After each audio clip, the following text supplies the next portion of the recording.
ഇപ്പോൾ ഒരാൾക്ക് ഹാർട്ടിൽ 5 ബ്ലോക്ക് വന്നു, നിങ്ങൾ എത്ര എക്സസൈസ് ചെയ്താലും ബ്ലോക്ക് മാറില്ല. അങ്ങനെ ഒരു തെറ്റിദ്ധാരണയേ വേണ്ട. ഇപ്പം ഞാൻ കറക്റ്റ് എക്സസൈസ് ചെയ്യുന്നുണ്ടല്ലോ ഡോക്ടർ, ഞാൻ ഫുഡ് തീരെ തൊടാറില്ല. പക്ഷെ ആ ബ്ലോക്ക് മാറിയില്ല ഒരിക്കലും. ബ്ലോക്ക് വന്നു കഴിഞ്ഞു. നിങ്ങൾ ചെയ്യേണ്ടത് ഈ ബ്ലോക്ക് വരുന്നതിന് മുമ്പാണ് ഫുഡ് ഹാബിറ്റ്സ്. പലപ്പോഴും നമ്മൾ കാണാം ജങ്ക് ഫുഡ് കഴിക്കുന്നത്. ജങ്ക് ഫുഡ് മാത്രമല്ല, വീട്ടിലുണ്ടാക്കുന്ന ഫുഡിലും നമ്മൾ ഒരുപാട് ആർട്ടിഫിഷ്യൽ സാധനങ്ങൾ കൊണ്ടുവന്ന് അതിനകത്ത് മുഴുവൻ വളരെ ടേസ്റ്റ് ഉണ്ടാക്കാൻ വേണ്ടി അത് വളരെ ടേസ്റ്റുള്ള നല്ല നല്ല സാധനങ്ങളുണ്ട്. ഫോർ എക്സാമ്പിൾ ഞാൻ പറയാം, ഈ മീനുണ്ടല്ലോ മത്തി, നല്ല ടേസ്റ്റുള്ള മീനാണ് അത്. പക്ഷെ ആരും വാങ്ങൂല. എന്താ അറിയോ, അതൊരു പാവങ്ങളുടെ മീനാണ്. അത് തിന്ന് ഒരു എന്താ പറയുക, ഒരു വാല്യൂ ഇല്ലാത്ത മീനാണത്. പക്ഷെ ഏറ്റവും കൂടുതൽ ഹാർട്ടിന് നല്ല ഫിഷ് ഓയിൽ കിട്ടുന്ന ഒരു മീനാണത് ഈ സാഡൈൻ അതോ മത്തി. ഈ മത്തി ടേസ്റ്റ് ഉണ്ടാവും, വീട്ടിലുണ്ടാക്കി കുട്ടികൾക്ക് ഇത് പഠിപ്പിച്ചിട്ടേ ഇല്ല, കൊടുത്തിട്ടേ ഇല്ല ജീവിതത്തിൽ. പിന്നെ ഇങ്ങനെ അവർ തിന്ന് തന്നെ പിസ്സ വെച്ചിട്ടാണ് അവർ തുടങ്ങുന്നത് തന്നെ കുട്ടികൾ. പിന്നെ കുട്ടികൾ കരയുമ്പോൾ കൊടുക്കുന്നത് തന്നെ മറ്റേ മൊബൈൽ ഒഴിച്ചിട്ട് അല്ലെങ്കിൽ മറ്റേ TV ഓൺ ചെയ്തിട്ട് അവർ 3-4 മണിക്കൂർ അവരെ ശല്യം ഇല്ലാണ്ടാക്കാൻ വേണ്ടിയിട്ട് അമ്മമാർ കാണുന്ന ചെറിയ ചെപ്പടി വിദ്യകളാണ് ഇങ്ങനെ. അപ്പോൾ ഈ ചെറിയ കുട്ടികളെ തന്നെ ഈ വ്യായാമങ്ങളൊക്കെ നമ്മൾ കറക്റ്റായിട്ട് നോക്കിയിട്ട് അവർ ട്രെയിൻ ചെയ്തെടുത്തു കഴിഞ്ഞാൽ അവർക്കത് പിൽക്കാലത്ത് അവർ വലുതാകുമ്പോൾ അസുഖം വന്നിട്ടല്ല ഇത് ചെയ്യേണ്ടത്. അസുഖം വന്നിട്ട് ചെയ്തതെന്ന് വെച്ച് കഴിഞ്ഞാൽ അത് 100-10% അത് ഹെൽപ്പാവും. ഈ ലൈഫ് സ്റ്റൈൽ എന്ന് പറഞ്ഞാൽ ചെറിയ വയസ്സിൽ തുടങ്ങി ഇതൊരു ഹാബിറ്റ്സാണ്. കുട്ടികൾ കളിക്കുക, രാവിലെ തന്നെ കുട്ടികൾ പോയി നടക്കാൻ പോകേണ്ട ആവശ്യമുണ്ടോ? ഒരാവശ്യമില്ല. കുട്ടികൾ എല്ലാ ദിവസവും വീട്ടിലെ അമ്മമാരവരെ വീട്ടിലിരുത്തി പഠിപ്പിക്കേണ്ട ഒരു കാര്യമില്ല. എല്ലാവരും സ്കൂളിൽ നിന്ന് വന്നു കഴിഞ്ഞാൽ എല്ലാ കുട്ടികളും 2 മണിക്കൂർ സ്ഥിരമായിട്ട് വ്യായാമം ചെയ്യുക, കളിക്കാൻ പോവുക. അതിനകത്ത് മാർക്ക് കുറഞ്ഞാലും കുഴപ്പമില്ല, ആരോഗ്യം ഉണ്ടെങ്കിലല്ലേ മാർക്കിനെ കൊണ്ടുള്ള കാര്യമുള്ളൂ. അതൊരു ഹാബിറ്റായി വരണം.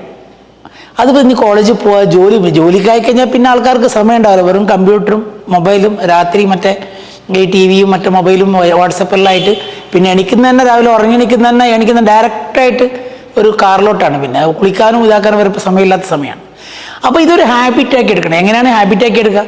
ഹാബിറ്റാക്കി എടുക്കുന്നത് രാവിലെ വർക്കിലേക്ക് പോകുന്നത് നടന്നിട്ട് പോകാൻ പറ്റും, സൈക്കിളിൽ പോകാൻ പറ്റും. കഴിയുന്നത് മാർക്കറ്റിൽ പോകുമ്പോഴൊക്കെ കാർ ഉപയോഗിക്കാണ്ട് ഭാര്യനെയും കൂട്ടി അല്ലെങ്കിൽ ഫാമിലിനെ കൂട്ടി അല്ലെങ്കിൽ ഫ്രണ്ട്സിനെ കൂട്ടി നടന്നു പോവുക. അതൊരു വ്യായാമമായി, അതേസമയത്ത് ഒരു മനസ്സിനൊരു പ്ലഷർ. ഇതൊക്കെ ഒരു ഹാബിറ്റ്സാണ് ഉണ്ടാക്കുക. ലൈഫ് സ്റ്റൈൽ മാറുക അങ്ങനെയാണ്. അല്ലാണ്ട് എല്ലാ ദിവസവും രാവിലെ എണിച്ച് ഒരു 3 കിലോമീറ്റർ ഓടി തിരിച്ചു വന്നു, പിന്നെ നേരെ തന്നെ പിന്നെ അന്ന് മുഴുവൻ കാറിലാണ് പിന്നത്തെ യാത്ര. പിന്നെ എവിടെയും ഇറങ്ങൂല, എവിടെയും ലിഫ്റ്റ് കയറില്ല, സ്റ്റെപ്പ് കയറില്ല, എല്ലാത്തിലും ലിഫ്റ്റ് തന്നെയാണ്. അപ്പോൾ ഈ വ്യായാമ രീതി തീരെ അനങ്ങാത്ത ഒരു സിസ്റ്റം, അത് ഈ തടി തീരെ അനങ്ങാത്ത സെഡൻറ്ററി ഹാബിറ്റ് എന്ന് പറയും. ഈ സെഡൻറ്ററി ഹാബിറ്റ് മാറ്റണം.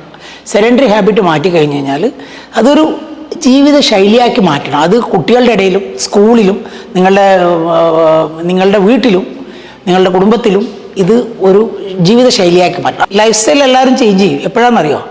എല്ലാ ഹാർട്ട് അറ്റാക്കും വന്ന് കിഡ്നിയിലെ ക്രിയാറ്റിനൊക്കെ കൂടി സ്ട്രോക്കെല്ലാം വന്ന് നടക്കാൻ പറ്റാത്ത 50 വയസ്സാകുമ്പോൾ പിന്നെ അവർ ഭക്ഷണമെല്ലാം കുറച്ച് പിന്നെ എല്ലാ ദിവസവും രാവിലെ എഴുതി നടക്കാം.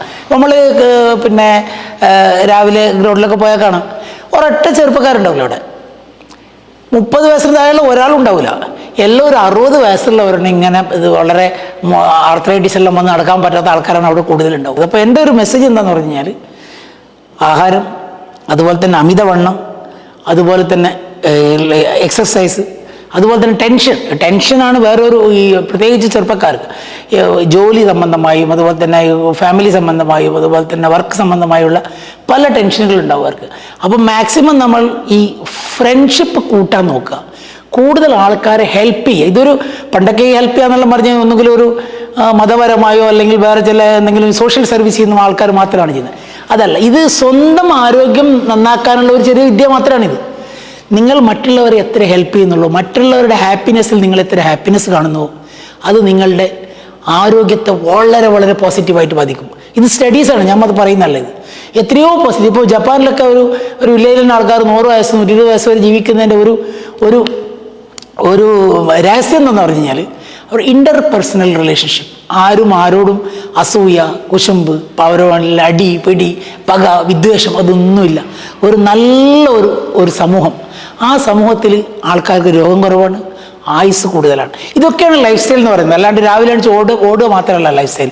ഒരു തെങ്ങിൽ കയറുന്നവനാണ് ജോലിയെങ്കിൽ അവനെന്തിനാണ് ഓടുന്നത്? അവൻ അത് തന്നെയല്ല എക്സസൈസ്. അവൻ ഓടേണ്ട ആവശ്യമില്ല. അവൻ്റെ ലൈഫ് സ്റ്റൈൽ അവൻ ബീഡി വലിക്കാതിരിക്കുക, കള്ളു കുടിക്കാതിരിക്കുക, അതാണ് അവൻ്റെ ലൈഫ് സ്റ്റൈൽ.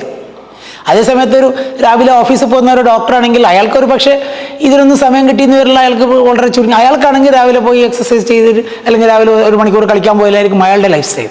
അപ്പോൾ ലൈഫ് സ്റ്റൈൽ ആൾക്കാരനുസരിച്ചിട്ട് മാറണം.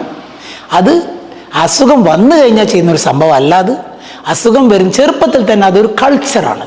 അതൊരു സമൂഹത്തിൻ്റെ, ഒരു നാടിൻ്റെ, ഒരു ഫാമിലിയുടെ എല്ലാത്തിലും ഒരു കൾച്ചറാക്കി മാറ്റിക്കഴിഞ്ഞ് കഴിഞ്ഞാൽ ആ സമൂഹത്തിൽ രോഗം ഇല്ലാതെയാവും. ആ സമൂഹത്തിൽ രോഗം ഒരു പരിധി വരെ നമുക്ക് തടയാൻ പറ്റും.